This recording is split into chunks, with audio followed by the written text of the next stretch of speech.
Media మిత్రులందరికీ నమస్కారం. ఇవాళ మా ఈ టీం అంతా వచ్చి సినిమా హిట్ అయింది, మనం సంబరాలు చేసుకోవాలన్నప్పుడు చాలా ఆనందం వేసింది. ఎందుకంటే నేను రషెస్ చూసిన దగ్గర నుంచి, నిన్న కాపీ చూసిన దగ్గర నుంచి చాలా మంచి సినిమా రాబోతుంది అని అనిపించింది.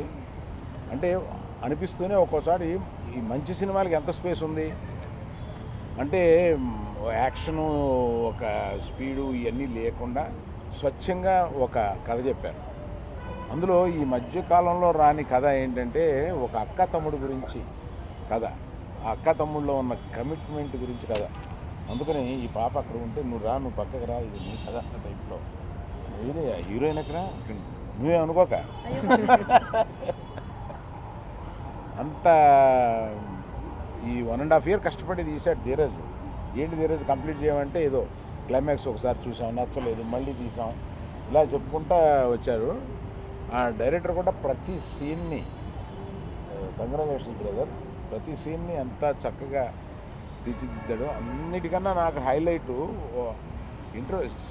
సినిమా రష్ చూసినప్పుడు ఇంటర్వెల్లో సుహాస్ చూసి అసలు అద్దరిపోయింది నాకు. అయితే ఏం చేస్తాడు రే కుర్రోడు న్యాచురల్గా అన్న ఒక ఫీలింగ్ వచ్చింది. మనకున్న న్యాచురల్ యాక్టర్స్లో వెరీ గుడ్ యాక్టర్ మన సుహాస్. చాలా పైకి వస్తాడు. ఇప్పుడు చేయబోయేవన్నీ చాలా మంచి సినిమాలు చేస్తున్నాడు. ఆ సినిమాలు కథలు ఎన్నుకోవడం కూడా చాలా బాగా ఎన్నుకుంటున్నాడు. అమ్మాయి సహజంగా చక్కగా హీరోయిన్, న్యాచురల్గా ముద్దుగా ఉంది. ఎక్స్ట్రాలు ఏమీ లేకుండా క్యారెక్టర్కి తగినట్టుగా యాక్ట్ చేసింది. అక్క చూడడానికి చిన్నపిల్లలా ఉంది, అక్కలా చేసింది.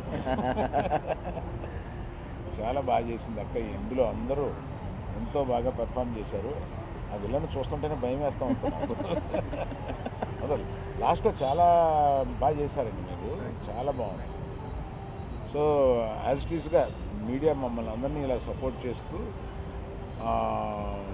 గీతాకి అనుసంధాన సంస్థల్లో ఇవన్నీ కూడా ఉన్నాయి కనుక వీళ్ళందరినీ మేము ఎంకరేజ్ చేస్తాం కనుక మీరు కూడా వారందరికీ చేదోడు వాదోడుగా నుంచి వాళ్ళందరూ సక్సెస్ అయ్యేలాగా చూస్తున్నందుకు మీడియాకు కూడా ప్రత్యేకమైన అభినందనలు. Thank you very much.